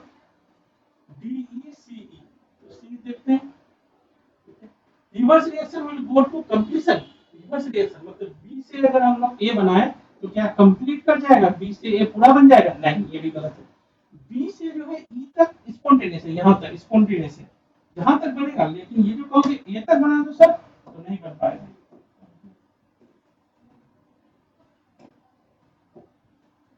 ये जो कहोगे आप ये बना दो नहीं बन पाएगा, ठीक है। यहाँ पे देखो ध्यान से, बी से जो है कहाँ तक बन जाएगा, ई तक बन जाएगा, कहोगे तो कंप्लीट करो ए तक, नहीं हो पाएगा, तो C reverse reaction will go completion, नहीं रिवर्स रिएक्शन सी गलत है हमारा, ये भी गलत हो गया, तो आंसर हो जाएगा हमारा डी, और ये डी ई अभी तक पढ़े भी नहीं है और यही आंसर हो रहे हैं, एक बार चेक करें, डी चेक करें, when one mole of N2O4 changes into equilibrium, N2O4 reacted है, मतलब ये अगर यहाँ आएगा इक्विलिब्रियम तक आएगा, डेल्टा जी नॉट माइनस एक, हाँ यहाँ आएगा तो रिलीज करेगा, कितना, इतना ही रिलीज करेगा, ये डाटा कितना है 0.8, बिल्कुल, तो ये क्या होगा, बी वाला जो है डेल्टा जी जो है माइनस 0.84 हो जाएगा, रिलीज होगा तो माइनस लगेगा, और ये बात सही है, माइनस लगा के लिखा है, तो आपका डी सही है, डी हम लोग के हिसाब से सही भी होना चाहिए था। ये चेक करते हैं, when two mole of NO2 changes into equilibrium mixture, delta G naught for equilibrium mixture is minus 6.2 mole of NO2, NO2 मतलब B, ये अगर 2 मोल है चेंज इनटू, अच्छा ये यहाँ से यहाँ तक अगर आएगा, यहाँ से यहाँ तक आएगा, ठीक है 2 मोल, तो डेल्टा जी कितना होगा, कितना होगा, इतना और इतना होगा, इतना और इतना होगा, इतना कितना है 5.4, और ये कितना है 0.8, ये जोड़ लो 4 अच्छा हमारा 2 और ये 6.24, और ये क्या होगा यहाँ से यहाँ रिलीज होगा, ये माइनस 6.24 हो जाएगा, और ये भी लिखा है माइनस 6.24, ये भी हम लोग का ई क्या है सही है, तो पहले की हम लोग का फैक्ट सही है, डी एंड ई सही है, ठीक है गुड। ये क्वेश्चन दोबारा करना आप या फिर दोबारा देख लेना, आसान है, अगर डिफिकल्ट लगे तो कमेंट में लिखना, मैं देखता हूँ और कुछ कर सकता हूँ तो। ये इनऑर्गेनिक का क्वेश्चन है, अच्छा ये जो मॉलिक्यूल सब है ना ये सब घुमा फिरा करके बाकी पेपर में आएगा, इनऑर्गेनिक में ऐसा, इनऑर्गेनिक में याद कर लो, ये 2-3 मॉलिक्यूल, एक क्रोमियम बना है, एक क्रोमियम का कंपाउंड सब याद कर लो, और मैग्नीज का कंपाउंड सब याद कर लो, क्रोमियम का वही भी कौन सा K2Cr2O7 वाला, ये वाला MnO4-2, इसके सारे इर्द-गिर्द के रिएक्शन, इसके सारे इर्द-गिर्द के रिएक्शन, एक क्वेश्चन 100% हो जाएगा, ठीक है। जैसे हमने आकाश में पढ़ा है, 12 साल पढ़ा है, और जेई को ज्यादातर पढ़ा है हमने, मेडिकल में भी पढ़ा है, तो पहले जो शुरू आकाश में थे तो हम लोग कोशिश करते थे आकाश के टेस्ट में कैसा क्वेश्चन आएगा वैसा कुछ पढ़ाया जाए, लेकिन बाद में 4 साल 5 साल बाद हमने आईआईटी के सोच रहे थे आईआईटी में कैसा आएगा वैसा पढ़ाया जाए, तो हम लोग गेस कर देते थे आईआईटी के लिए, तो अब हम आईआईटी के लिए बता रहे हैं, ये इसमें मतलब एनआईटी आईआईटी सब के लिए क्रोमियम और मैग्नीज ये दोनों कंपाउंड के इर्द-गिर्द में क्वेश्चन आएगा ही आएगा 100%। ये वाला देख लो Cl2 plus K2Cr4, ये प्लस K और Cl तो यहाँ चला गया, बचा कौन, Pb और CrO4, तो ये बन जाएगा PbCrO4, यहाँ बन जाएगा ये बन गया PbCrO4, यहाँ पे चेक कर सकते हो, ये हाँ तुम्हारा A नहीं है, ये भी तुम्हारा A नहीं है, ये पूछा है क्या ABX पूछा, ABX, ये आपका A है, ये भी A, तो आंसर ये दोनों नहीं होगा, 3-4 में अब जाएंगे, आगे देखते हैं हम लोग। A plus NaOH basic medium में बना के दिया Na2CrO4, Na2CrO4, 4 बना के दिया है। ए में कौन है? PbCrO4, PbCrO4 है ए में। तो आपका क्या हो गया? CrO4 यहाँ चला गया, तो Pb और Na भी यहाँ चला गया, तो कौन बचा? Pb और OH। यहाँ जो कंपाउंड बी होगा आपका PbNOH वाला कंपाउंड है। ठीक है, डिपेंड करेगा, अगर ज्यादा OH होगा तो 4 हो जाएगा, कॉम्प्लेक्स में 2 भी हो सकता है, डिपेंड करेगा। तो Pb और OH वाला होगा, तो इसमें आओगे तो PbNOH वाला है बी और PbNOH वाला है। तो पता नहीं चल रहा है, अब दोनों सेम ही कंपाउंड है, बी में दोनों सेम ही कंपाउंड है, तो पता नहीं चलेगा, आपको आगे बढ़ना पड़ेगा। आगे बढ़ते हैं। PbSO4 plus CH3CONH4 give this plus X, यहाँ पे X बनाते हैं। यहाँ पे ध्यान से देखो क्या है, सल्फेट और NH4 प्लस ये चला गया, ठीक है, और बैलेंस करके लिखा है 4 लिखा है यहाँ पे, तो 2 अमोनिया यहाँ गया, तो इसका मतलब X में 2 अमोनिया होगा, और क्या क्या होगा? Pb होगा, और क्या होगा? एसीटेट होगा, ठीक है, मतलब X वाला चीज में क्या क्या होगा? Pb होगा, अमोनिया 2 होगा, NH4 प्लस 2 होगा, एसीटेट होगा, CH3CO ये होगा, कितना होगा? 4 होगा, 4 एसीटेट 4 होगा, ठीक है। अगर इससे अगर पढ़ने जाओगे तो ये हम लोग का X वाला में एसीटेट नहीं है, ये आपका X4 दिया, ये देखो Pb एसीटेट भी है और NH4 भी है, हाँ ये वाला हम लोग का X सही है, आंसर हो जाएगा 3। इस तरह से अगर थोड़ा सा याद रहे, आपको थोड़ा दिमाग लगाओगे तो आपका आ जाएगा। तो फाइनली ये हम लोग क्या सोचे थे, Pb होगा, 4 एसीटेट होगा, 2 अमोनिया होगा, तो फॉर्मूला क्या हो गया? 2 अमोनिया यहाँ पे, मतलब NH4 और ट्वाइस, और ये Pb और 4 एसीटेट है, ठीक है, एसीटेट है। चलो इस तरह से फॉर्मूला आ गया और आंसर। नेक्स्ट, अच्छा ये ध्यान रखना, यही सब मॉलिक्यूल घुमा फिरा करके फिर वो दूसरे पेपर में देगा, ठीक है, और आने वाले पेपर में आएगा। अच्छा ये जो है क्यूरियस, अच्छा ज्यादा क्यूरियस होने की जरूरत नहीं है, ये जो मेथड सब जो होते हैं ना, क्यूरियस के जनरल जो भी मेथड है, उसको टेंशन में मत लो। तुमको क्या पूछ रहा है? ये पूछ रहा है कौन सा डाटा आंसर होगा परसेंटेज, और डाटा गिवन है और डाटा पूछ रहा है आपसे, तो आप उनके डाटा यूज करो और डाटा दे दो। ये मेथड के चक्कर में मत पड़ो। कुछ बच्चे तो मेथड सुन के ही भाग जाएगा 50%, मेथड मत सोचो। क्या है हमारे पास यहाँ क्वेश्चन, इतना ग्राम ऑर्गेनिक कंपाउंड, ऑर्गेनिक कंपाउंड है 0.75 ग्राम कंपाउंड, और ये जो है इसको रिएक्ट कराते हैं बेरियम से Bo+2 से, तो BaSO4 बनना है। क्या बनना है? BaSO4 बनना है, BaSO4 बनना है। कितना बनना है BaSO4? BaSO4 1.2 ग्राम बेरियम सल्फेट बनना है, 1.2 ग्राम बनना है बेरियम सल्फेट। यहाँ तक हो गया। Find the percentage of sulphur, sulphur जो है इसका परसेंटेज पता करना है, सल्फर का परसेंटेज पता करना है, आसान है। तो इसका मोल निकाल लो, BaSO4 का मोल निकाल लो, ठीक है, 39% है, BaSO4 का मोल निकालो। कैसे करोगे? मोल निकालो, 1.2 ग्राम है, मोलर मास दे रखा है, ये रहा 233, इतना मोल हो जाएगा। इतना ही मोल के बराबर, देखते हैं एक BaSO4 में एक सल्फर है, तो जितना इसका मोल होगा उतना ही सल्फर का मोल होगा, तो सल्फर का भी मोल ये हो जाएगा। सल्फर का मास कितना रहेगा? इनटू 32, सल्फर का एटॉमिक मास भी दे रखा है 32, ये हो गया आपका मास ऑफ सल्फर। क्या निकालना है? सल्फर का परसेंटेज निकालना है। सल्फर का परसेंटेज कैसे निकालेंगे? Percentage of sulphur, mass of sulphur divided by mass, total mass of organic compound into 100। ये जब हम लोग सॉल्व करेंगे तो ये आ जाएगा 1.2 इनटू 2 सॉल्व करो, 32 divided by 2.33 into 100 divided by total mass, तो कितना पड़ेगा? 0.75, 0.75। पॉइंट से हटा सकते हो, यहाँ 2 है तो 10 ऊपर आ जाएगा, ठीक है। इस तरह से 3 से इसको डिवाइड कर लो तो 4 आ जाएगा, 3 से इसको करो तो 25 आ जाएगा, 25 को 100 हो जाएगा 4, ऐसे कर सकते हो।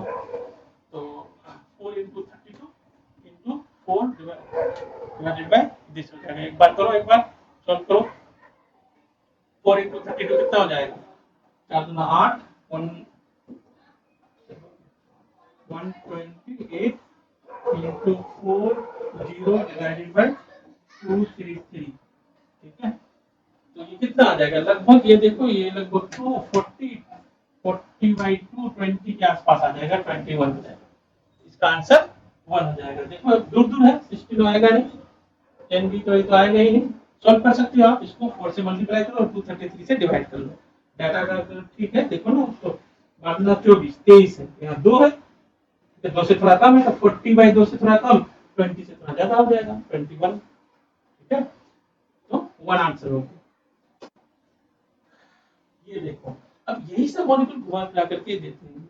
इसमें क्या statement 1, number of pair among the, ये जो पेयर है ना, एक पेयर, दो पेयर, तीन पेयर, चार pair which contain oxide are both amphoteric, इनमें amphoteric 2।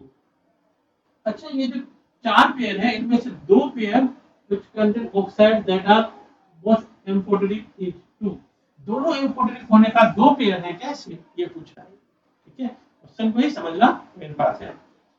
आगे जो है स्टेटमेंट अच्छा लेते इसी को करते हैं। ये आपका एसिडिक होगा, ये एसिडिक होता है। ठीक है, सिलिकॉन ऑक्साइड, कार्बन ऑक्साइड, ये एसिडिक होते हैं। एक होते कार्बन को पूछ सकता है CO, ये न्यूट्रल होते हैं, एम्फोटेरिक तो होता भी नहीं, न्यूट्रल होते हैं, न्यूट्रल होते हैं। ठीक है, CO न्यूट्रल होते हैं। SN SNO2, हाँ ये भी एम्फोटेरिक, ये भी एम्फोटेरिक, ये भी एम्फोटेरिक, ये भी एम्फोटेरिक, ये एसिडिक, ये एसिडिक। एम्फोटेरिक एम्फोटेरिक सेम ही लिख रहा हूं मैं, AMP लिख देता हूं, एम्फोटेरिक AMP एम्फोटेरिक, एम्फोटेरिक है, SN का एम्फोटेरिक होता है, Pb का भी एम्फोटेरिक, G का एसिडिक होता है। एसिडिक दो पेयर है, बिल्कुल सही है, स्टेटमेंट तो सही है, S1 आपका करेक्ट है, मुझे लग रहा गलत था, करेक्ट है। ठीक है, उसके बाद स्टेटमेंट 2 देखते हैं, नेक्स्ट 2 देखते हैं। B(3) is an electron deficient molecule, बिल्कुल हाँ इलेक्ट्रॉन डेफिशिएंट है, क्यों, B में जो है 3 बॉन्ड है तो 6 इलेक्ट्रॉन हो पाते हैं, ऑक्टेट कंप्लीट नहीं होता है तो इलेक्ट्रॉन डेफिशिएंट इसको कहते हैं। ये आपका इलेक्ट्रॉन डेफिशिएंट बिल्कुल है। फिर एच लिविस एसिड बिल्कुल इलेक्ट्रॉन डेफिशिएंट है तो क्या होगा, लिविस एसिड का काम करेगा। फॉर्म एडाप्टिव NH3, बिल्कुल ये भी सही है, तो NH3 के साथ ये रिएक्ट कर जाता है, ये लोन पेयर इसको देता है और ये दोनों मिल जाता है, दोनों को मिल जाता है, मतलब मिल जाता है, जो आप समझ रहे हो वही मिल जाता है, ऐसे करके एडक्ट बना लेता है। ठीक है, इसको कहेंगे हम लोग एडक्ट, एडक्ट बना लेगा। ठीक है, तो NH3 आगे लिखा, इट हैज हाँ B(3) ट्रायंगुलर प्लेन, बहुत सारे बातें पूछा है, ट्रायंगुलर प्लेन, ये भी बात सही है और करेक्ट, हाँ ये करेक्ट हो गया आपका, और ऊपर वाला भी करेक्ट था, दोनों statement correct, both statement correct. कौन सा है, स्टेटमेंट 1, स्टेटमेंट 2 और ट्रू, सेकंड आंसर हो जाएगा। तो ये भी हम लोग का क्वेश्चन नंबर 40 सेकंड आंसर हो गया, दोनों स्टेटमेंट करेक्ट है। इनमें जो है एम्फोटेरिक देख लिया आपने और एसिडिक देख लिया, दो पेयर का है। मैं दोबारा देखता हूँ क्या ये सही है ना, ये एम्फोटेरिक एम्फोटेरिक दो पेयर एम्फोटेरिक है, ये पूछ रहा था, सही है, ये भी सही है, करेक्ट। नेक्स्ट, ये कंपाउंड अगर ऐसे क्वेश्चन कर लो तो आपका रैंक बेटर आएगा। ठीक है, इसमें जो है 80 ml आपको हाइड्रोकार्बन, हाइड्रोकार्बन क्या होगा, CH2 कोई हाइड्रोकार्बन, और mixing with 264 ml of O2, O2 कितना लिया, 264 ml लिया, close U2 undergoes complete combustion, combustion कर लेता है।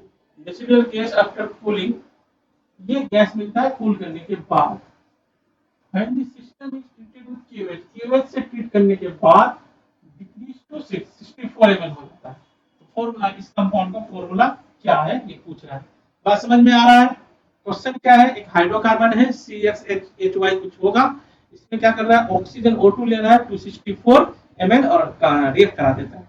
कूलिंग करने के बाद ये जो है 224 ml, 224 ml जो है हमारे पास गैस मिलता है। लेकिन अगर QH पास करते हैं तो वो गैस का वॉल्यूम 64 हो जाता है। कहानी क्या है ना, आप लोग इसका रिएक्शन तो जानते हो, मैं यहाँ लिख देता हूँ, CXHY प्लस O2 के साथ जब रिएक्शन लिखोगे पता है CO2 प्लस वाटर बनेगा, बैलेंस करना चाहोगे तो यहाँ हो जाएगा y/2, यहाँ हो जाएगा x, यहाँ हो जाएगा 2x प्लस y/2 हो जाएगा, 2x plus y/2 whole divided by 2, दो O2 है ना, ये हो जाएगा। तो ये बोल रहा है क्या, जब इसको हम लोग ये 80 लिए और ये लिए इनिशियली 264 O2, तो जो हमारे पास कूलिंग होता है इसको लिक्विड मान लो, तो ये यहाँ पे जो मिला हमारे पास फाइनल जो कंटेनर में दिखा, यहाँ पे कितना दिखा फाइनल कंटेनर में, ये दिखा 224, कितना 224। फिर जो बोल रहा है इसमें QH से पास किए, QH से पास किए, फाइनली कंटेनर में हो गया 64। यही बात मेन है, ठीक है, लास्ट वाला बात। इसमें क्या है ना, 264 जो O2 था, ये सारे के सारे रिएक्ट नहीं किए थे, सारे के सारे रिएक्ट नहीं किए थे। कैसे? ये केवल क्या होता है, बेस होता है, ये क्या होता है, बेसिक होता है, और ये होता है एसिडिक। ये इस गैस को एब्जॉर्ब कर लेता है। इस गैस को, पहले तो ये लिक्विड हो गया, इस गैस, ये भी गैस खत्म हो गया CO2, तब भी ये 64 बचा हुआ है। इसका मतलब ये इसमें ये O2 बचे हुए हैं। ये क्या है, O2 बचे हुए।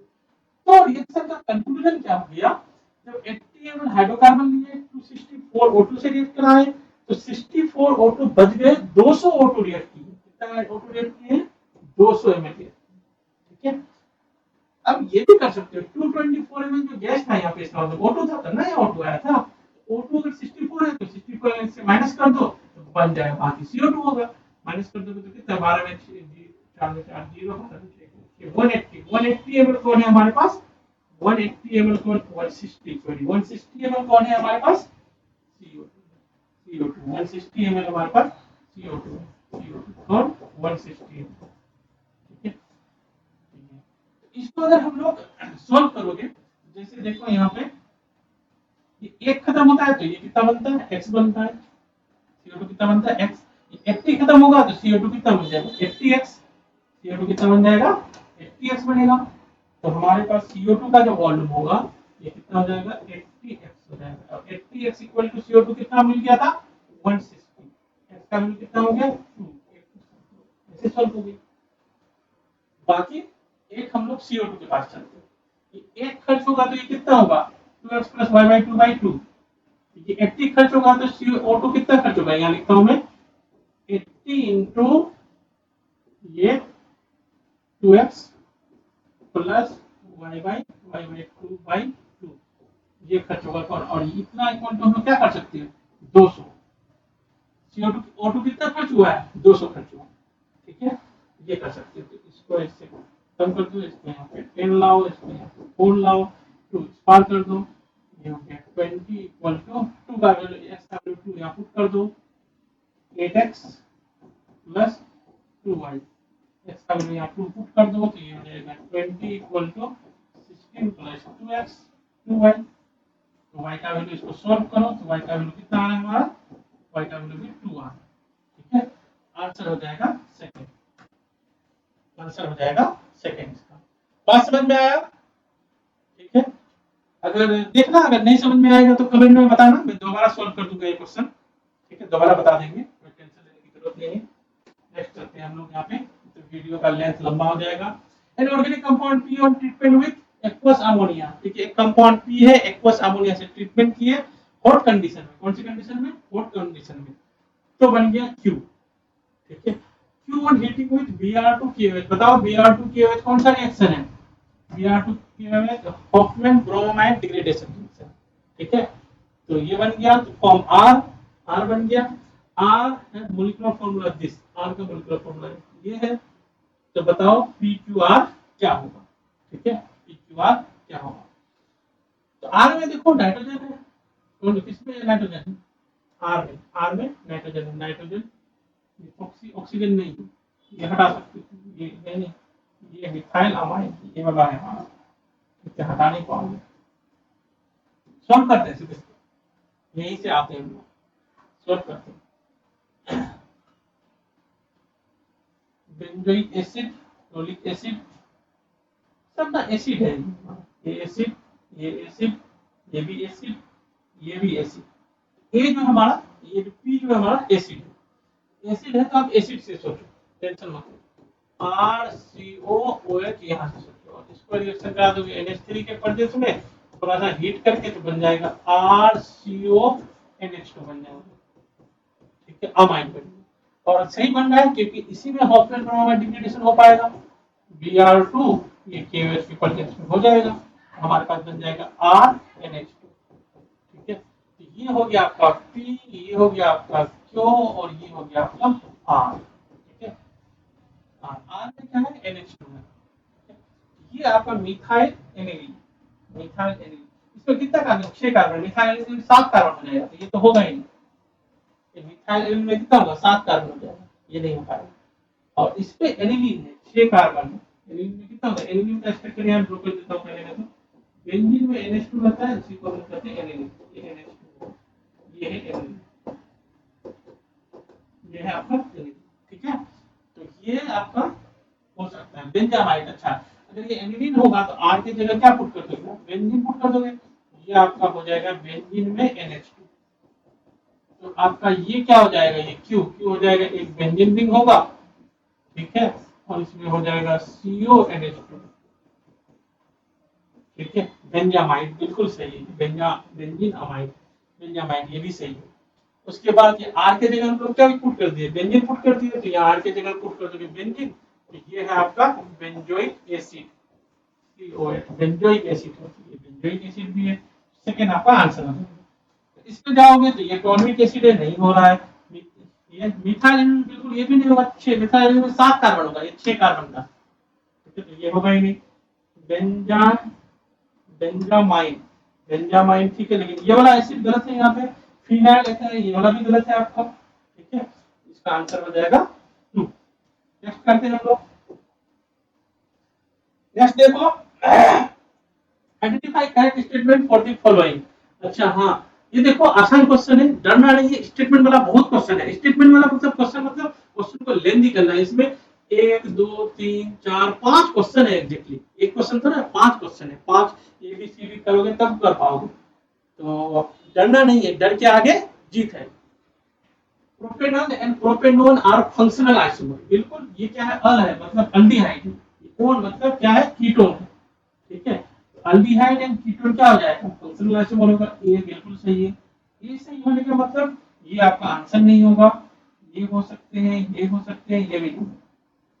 करेक्ट करना था ना, हाँ करेक्ट आंसर लगाना इतना है। तो ये दोनों सही करने के लिए बी तो दोनों में है, सी और ई में डिफरेंट है, तो सी चेक कर लेते सीधे सीधे सीधे सीधे।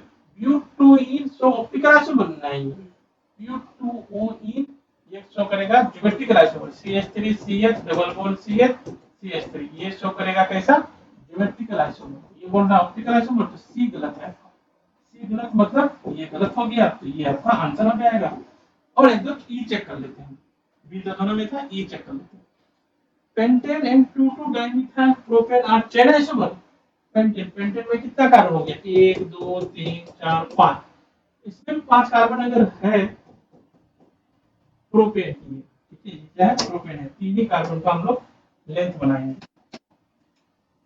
और इसमें भी सी, इसमें भी हाँ, 1 2 3 4 5 मॉलिक्यूलर फार्मूला सेम है, और number of carbon atom in main chain different है। इसमें 3 है, इसमें 5 है, तो ये हो जाता है चेन आइसोमर, मतलब ई सही है आपका, ई सही है। तो हम लोग ये सही किए। इस तरह से एक बार चेक कर लेंगे। ठीक है, नेक्स्ट चलते हैं हम लोग। नेक्स्ट ये, from the following the least stable construction is, least stable structure is. कौन सा लीस्ट स्टेबल है, लीस्ट स्टेबल क्या होता है ना, अगर सेम चार्ज पास पास रहे तो वो कम स्टेबल होता है। पॉजिटिव पॉजिटिव हो या नेगेटिव नेगेटिव हो, सेम चार्ज पॉजिटिव पॉजिटिव अगर पास पास रहे कम स्टेबल, नेगेटिव नेगेटिव अगर पास पास रहे कम स्टेबल है। तो पहला वाला में ही दिख रहा है पॉजिटिव पॉजिटिव पास पास, ये हो जाएगा लीस्ट स्टेबल, ये आपका आंसर। लेकिन बाकी सब चेक करना है। पॉजिटिव नेगेटिव पास है, पॉजिटिव नेगेटिव पास है, ठीक है, कोई टेंशन नहीं। पॉजिटिव नेगेटिव है यहाँ पे, फिर पॉजिटिव नेगेटिव है, कोई टेंशन नहीं। यहाँ पे थोड़ा दूर है पॉजिटिव और यहाँ पॉजिटिव नेगेटिव है भी हमारा, तो ज्यादा टेंशन नहीं है। इसमें हमारा आंसर हो जाएगा, ये लीस्ट हो जाएगा, लीस्ट स्टेबल हो जाएगा।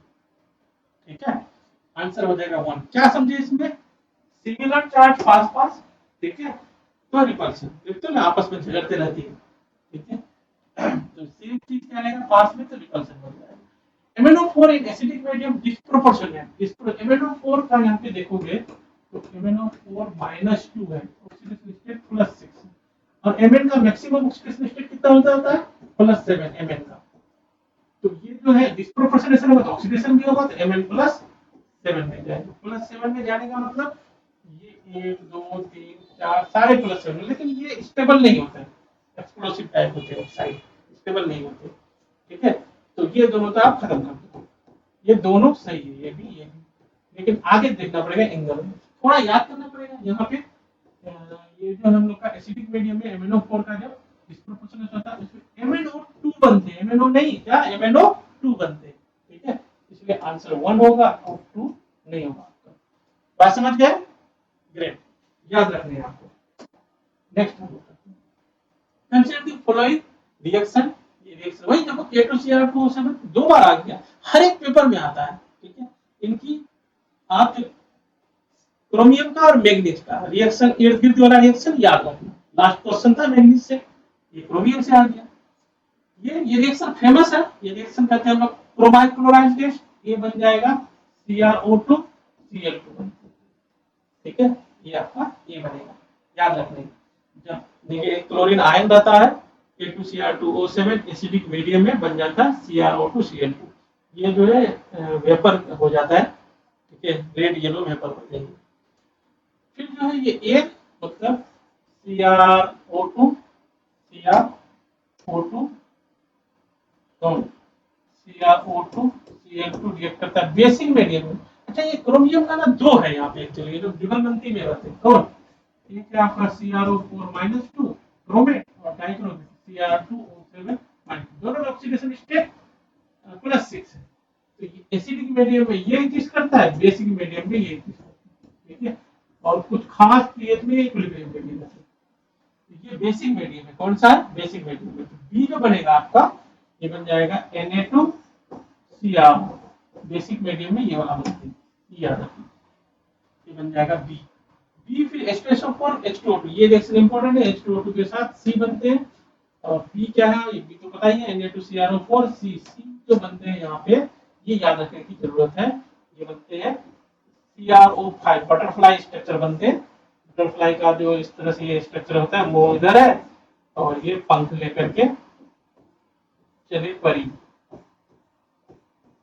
ये ठीक है, बटरफ्लाई स्ट्रक्चर होते हैं।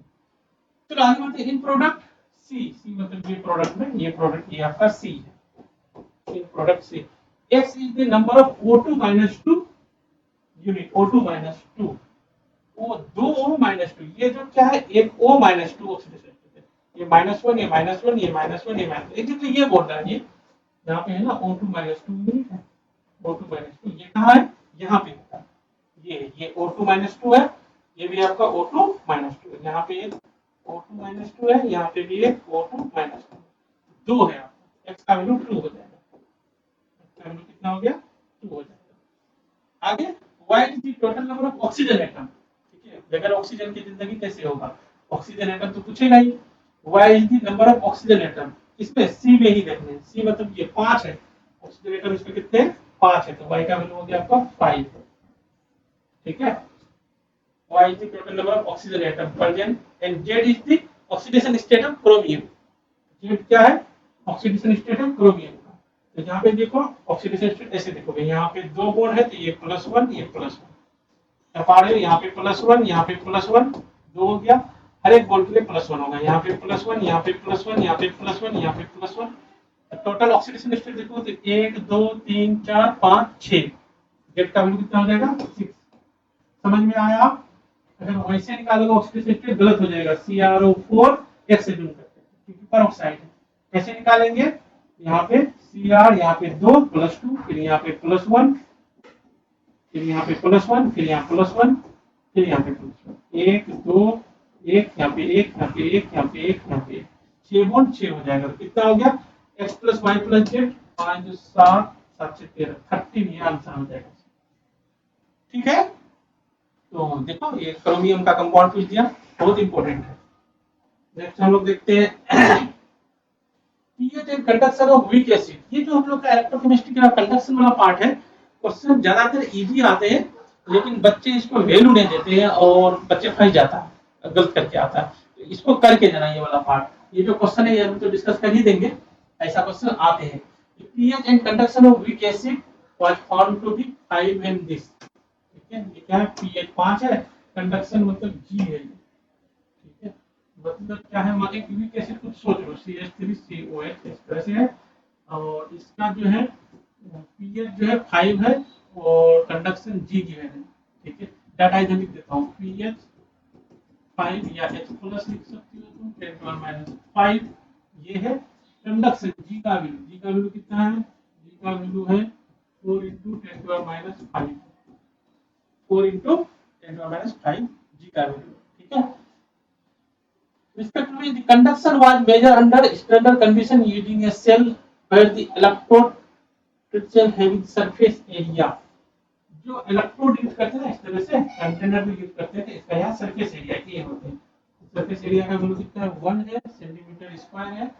डिस्टेंस जो है यहाँ पे डिस्टेंस का वैल्यू 50 है, लेंथ एल या डी इसको 15 सब सेंटीमीटर में, 15 सेंटीमीटर में, ठीक है, सेंटीमीटर में एरिया भी सेंटीमीटर स्क्वायर है। Value of limiting molar conductivity is lambda M not निकालना है। पेशेंस रखो, इसको थोड़ा सा सॉल्व करना पड़ेगा। लैम्डा एम नॉट कैलकुलेट करना है, ठीक है। तो कहां से शुरू करते हैं? यहीं से शुरू करते हैं। H प्लस याद होगा, ये वीक एसिड का जो H प्लस होता है, ये H plus equal to C alpha, C alpha dissociate करो, सी अल्फा होगा, इक्विलिब्रियम कांस्टेंट, इक्विलिब्रियम में पड़े होंगे सी अल्फा। हमारे पास यहां से शुरू कर ले, सी अल्फा का वैल्यू कितना है 10 टू माइनस 5 इक्वल टू हो जाता है मैंने तो तीन, ठीक है। एक फॉर्मूला होता है अल्फा का, याद होगा अल्फा का क्या फॉर्मूला होता है, lambda M by lambda M nought, ये होते हैं अल्फा का formula, lambda M by lambda M nought. ये पुट कर देते हैं c into lambda M by lambda M nought equal to 10 to minus 5। अच्छा, लैम्डा एम का भी फॉर्मूला होता है, सारे formula based question. Lambda M को k इनटू 1000 बाय c होता है, तो लैम्डा एम का वैल्यू भी यहां पे पुट कर देते हैं। लैम्डा एम नॉट उधर ले जाते हैं, c into lambda M naught का value k into 1000 by c और 10 टू माइनस 5 इस पार ले चलते हैं तो 10 टू प्लस 5 हो जाएगा equal to lambda M nought, और लैम्डा एम नॉट निकाल लेंगे, ठीक है। अच्छा, k का भी एक फॉर्मूला होता है, k इक्वल टू क्या होता है g into g star equal to k होता है, और g स्टार क्या होता है सेल कांस्टेंट। g स्टार का भी फॉर्मूला होता है, सारे फॉर्मूला पूछ दिया। g स्टार इक्वल टू क्या होता है l by e, l by e होता है, g star equal to l by e। एक बार l बाय e पता कर ले, l का वैल्यू कितना था 15, a का वैल्यू 1, ठीक है। यहां जाते हैं g का वैल्यू कितना है 4 इनटू 10 टू माइनस 5 और g स्टार का वैल्यू कितना है 50 इक्वल टू k, k का वैल्यू कितना हो गया 60 66 इनटू 10 टू माइनस 4। k का वैल्यू यहां ले आते हैं, c कैंसिल करो, k का वैल्यू आ रहा हो 6 into 10 to minus 4 into 1000 into 10 to 5 equal to lambda M nought, ठीक है। इसको कैलकुलेट करो, लैम्डा एम नॉट कितना आ गया हम लोग के पास, ये एक पावर यहाँ पे ज्यादा है तो 6 इनटू 10 टू और 3 एक 4 बच गया। अच्छा, ये सेंटीमीटर में कर रहे थे सारे कैलकुलेशन, ये भी हम लोग का सेंटीमीटर में था, ये भी हम लोग का सेंटीमीटर स्क्वायर था, सेंटीमीटर में। तो ये जो आपका वैल्यू आ जाएगा साइमन सेंटीमीटर स्क्वायर भी आया है, ठीक है, साइमन सेंटीमीटर स्क्वायर पर मोल भी आया है, लेकिन इसको मीटर स्क्वायर में करना है, इसमें मीटर स्क्वायर में 6 इनटू 10 टू 4 मीटर को चेंज करो 10 टू माइनस 2 मीटर का स्क्वायर हो जाएगा, ये आ जाएगा आपका 4 4 कैंसिल 10 टू 4 10 टू माइनस 4 ये कैंसिल हो जाएगा। फाइनली लैम्डा एम आ गया, फाइनली लैम्डा एम आ गया, कितना आया है लैम्डा एम नोट का वैल्यू आ गया आपके पास 6, तो ये हो जाएगा आपका 6 आंसर, ठीक है। थोड़ा सा लेंथी था लेकिन कोई बात नहीं, आप लोग देख लिए कर लिए, अच्छी बात है। क्या करना था हम लोग को, सारे फॉर्मूला याद रखने थे, गिवन डाटा लिखो फॉर्मूला पुट करते जाओ, आ जाएगा। Thank you. नेक्स्ट क्वेश्चन देख रहे हैं हम लोग, नेक्स्ट क्वेश्चन है फिर ये इक्विलिब्रियम से है या थर्मोडायनामिक्स से, दोनों को मिला करके बहुत ये आते हैं, मिला करके ऐसे क्वेश्चन आते हैं, करते हैं इसको सॉल्व हम लोग।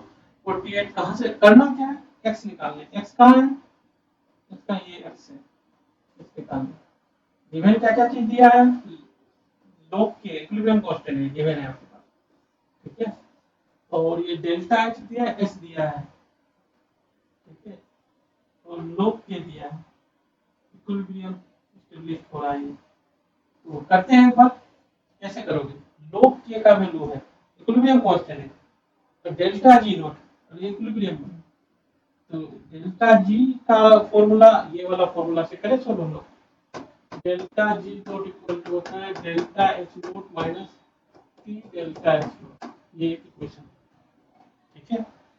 ये वाला इक्वेशन को अगर हम लोग करें तो इधर पुट कर देते हैं डेल्टा जी नॉट के तरफ क्या होता है minus R T L N K equal to delta H naught. तो यहाँ पे कर देते हैं हम लोग डेल्टा एच नोट, इधर डाटा निकालते हैं इधर पुट करेंगे। डेल्टा एच नोट का फॉर्मूला क्या होगा डेल्टा एच नोट होगा delta H naught of product minus delta H naught of reactive. Product कौन है यहाँ पे 2ab है और ये देखो यहाँ पे पर मोल है। ab का कितना 32, तो ये हो जाएगा आप लोग का प्रोडक्ट 32 × 2 माइनस रिएक्टेंट के एक एक मोल है, यहाँ पे भी एक एक मोल है, तो ये हो जाएगा डेल्टा 6 प्लस एक्स। प्रोडक्ट का हो जाएगा 6 प्लस एक्स। ये हो गया, पेपर सॉल्व करें इसको 64 माइनस 6 माइनस एक्स, चलो बचेगा 8 58 माइनस एक्स हो गया आपका डेल्टा एच नोट। ठीक है, यहाँ पर कर देते हैं 58 माइनस एक्स माइनस टी का वैल्यू पुट कर दो। टी का वैल्यू कितना है 500 है 500 और डेल्टा एच निकालते हैं। ध्यान रखना ये किलो जूल में है और सिंपल जूल में है, ठीक है, सिंपल जूल में। डेल्टा एच यहाँ पे हम लोग पता करेंगे, वही स्टेट फंक्शन है। तो डेल्टा एच क्या हो जाएगा delta H of product minus delta H of reactant. Product यहाँ पे क्या है ये भी पर मोल है, ध्यान रखना। तो प्रोडक्ट में 2 मोल है AB2 AB2 2 2 2 माइनस हो जाएगा रिएक्टेंट का। रिएक्टेंट का क्या है यहाँ पे 1 ये पे जोड़ ले दोनों रिएक्टेंट का, बोलो 6 8 4 12 का 2 2 4 ये हो गया 4 4 4 माइनस 4 2 6 ये हो गया माइनस कर दो चलो में से 8 और ये हो गया 3 में हो गया 1 ये 18 ठीक है। तो यहाँ आ जाते हैं ये करना पड़ेगा 18/1000, ध्यान रखना ये भी किलो जूल में था और डेल्टा जी भी किलो जूल में करने हैं। 2.2 है यहाँ पे एस किलो जूल में ही मान रहा है, तो डेल्टा जी भी किलो जूल में करना पड़ेगा 1000 से भी डिवाइड कर देते हैं 1000 से डिवाइड पुट करते हैं। आर का वैल्यू करो पुट माइनस 8.314 टी का वैल्यू 500 2.303 लेना पड़ेगा लोग के, ठीक है ये हो गया।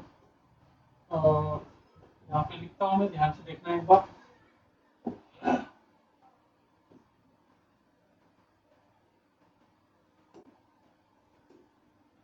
तो ये क्या हो जाएगा हम लोग का 50 माइनस 58 माइनस एक्स और फिर ये बता दो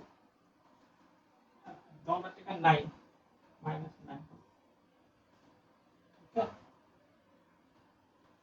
ये 2 9 यहाँ पे 1000 नीचे करना पड़ेगा, ये 2 0 यहाँ से कैंसिल। एक बार सॉल्व करो, आप लोग का काम है, मुझे क्यों करवा 8.314 into 500 2.30 divided by 1000। एक बार इसको सॉल्व करो तो ये कितना 8 2 40 40 तो ना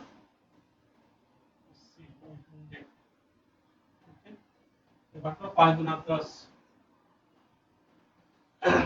करो एक बार में।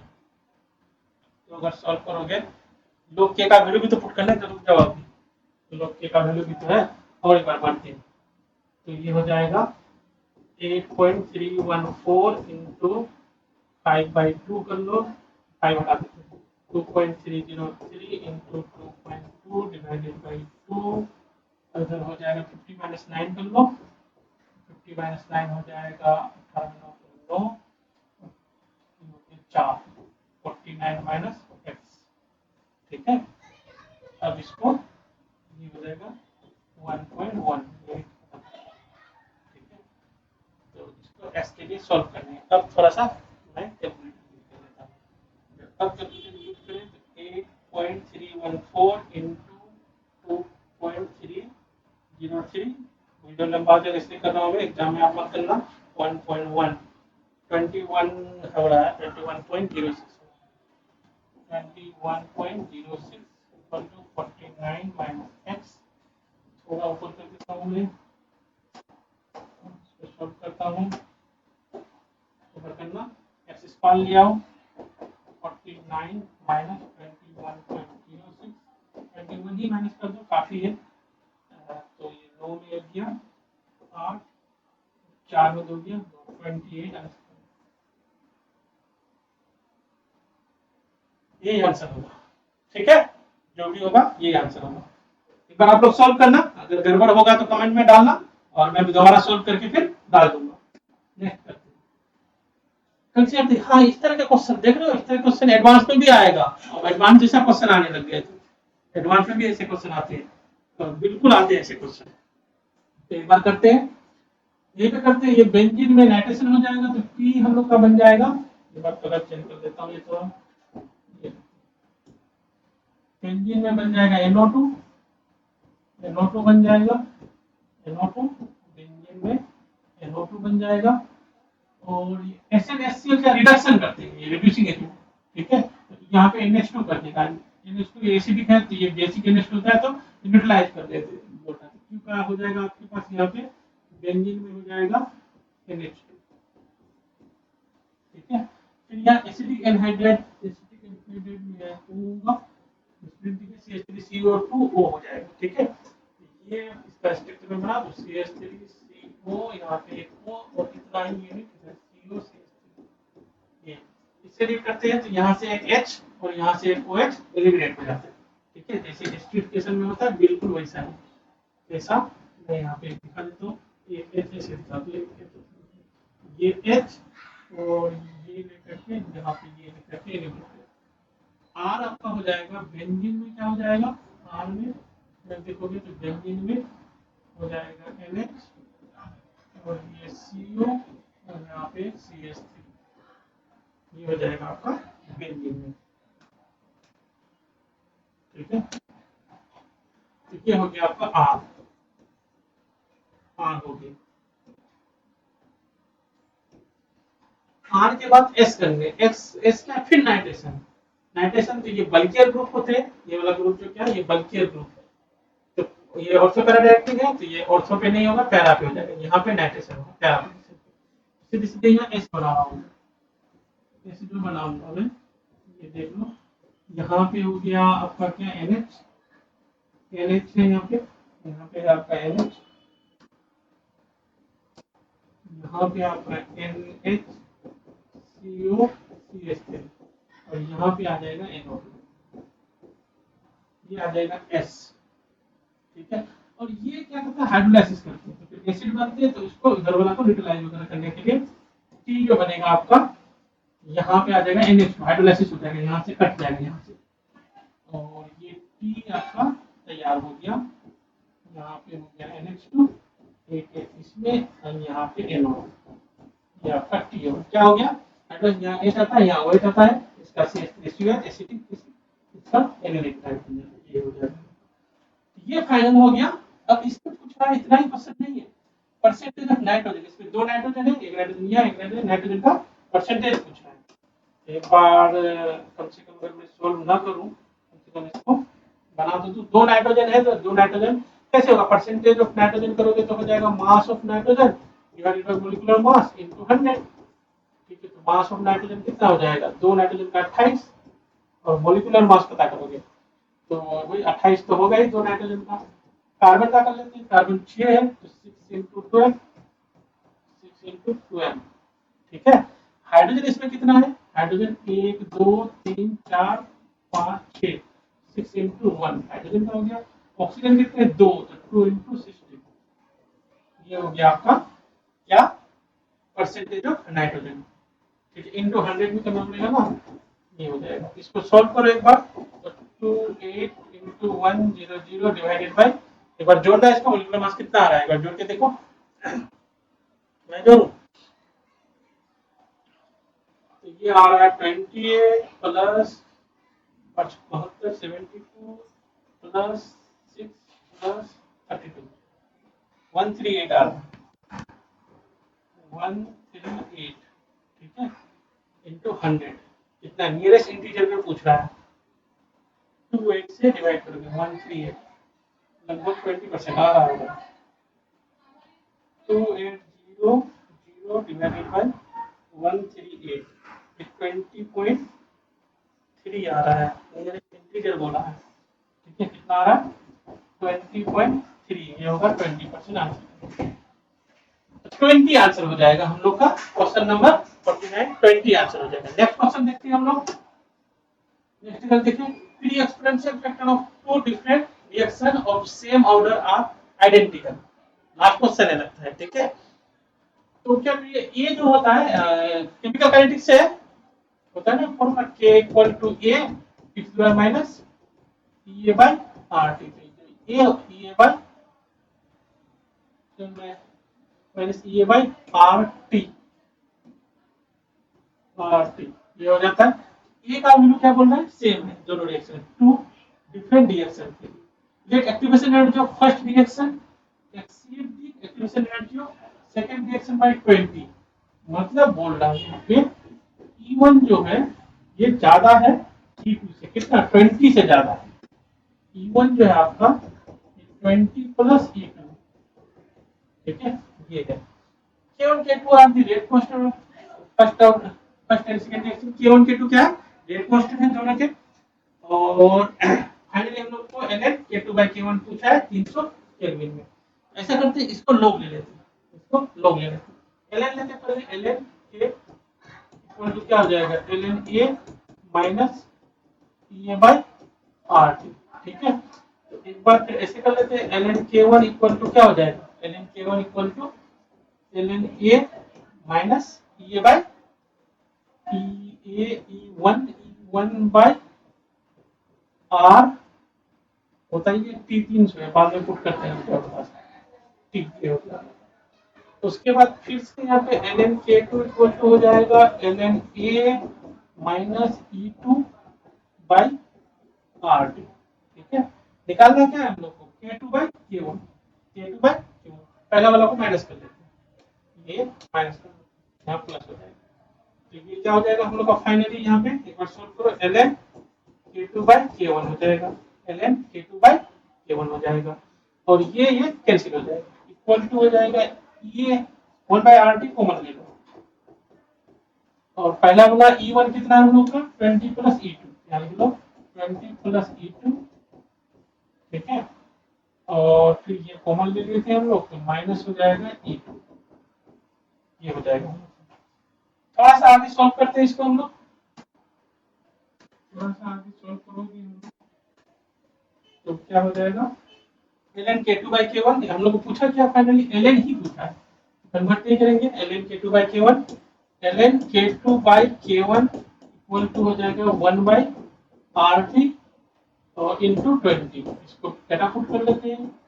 20 क्या था, किलो जूल में था क्या, एक बार देखना पड़ेगा, 20 किलो जूल में, ठीक है, इनटू 1000 डिवाइडेड बाय R का वैल्यू 8.313 और T का वैल्यू 300, लगभग नीचे 8 इंटू 303 25, 8 इंटू 3 लगभग 25 के आसपास होता है, और ये दोनों हटा दो, ये हो गया 2 इंटू 100 बाई 25, 25 का 100, ये हो गया 2 into 4 equal to 8, almost integer type है, 8 आंसर हो जाएगा, 8 आंसर हो जाएगा। हवा में ये 8 बन रहे हैं, ठीक है। नेक्स्ट क्या है हम लोग का, अच्छा थोड़ा सा चेंज है, हमने तो पहले नाम रखे थे हेल्पिंग हैंड एकेडमी, लेकिन इस नाम का यूट्यूब में पहले से चैनल है, तो हमारा चैनल नहीं बन पाया, हमने चेंज किया है, आपको ये मिलेगा रैंक इंडिया, रैंक इंडिया, ये नाम इसलिए रखे हैं, हमने जो है ना सारे यहाँ पे जो है क्वेश्चन सोल्व करेंगे, मतलब एक इंजन है जो आपको रैंक दिलाएगा, इसमें क्या है, डायरेक्शन भी है, मैग्नीट्यूड भी है, क्या पढ़ना चाहिए, कितना पढ़ना चाहिए, ये चैनल बनाया गया है, आपका हेल्प होगा, आपकी हेल्प करने के लिए हमने बनाए हैं, रैंक इंजन नाम है। Thank you so much, have a good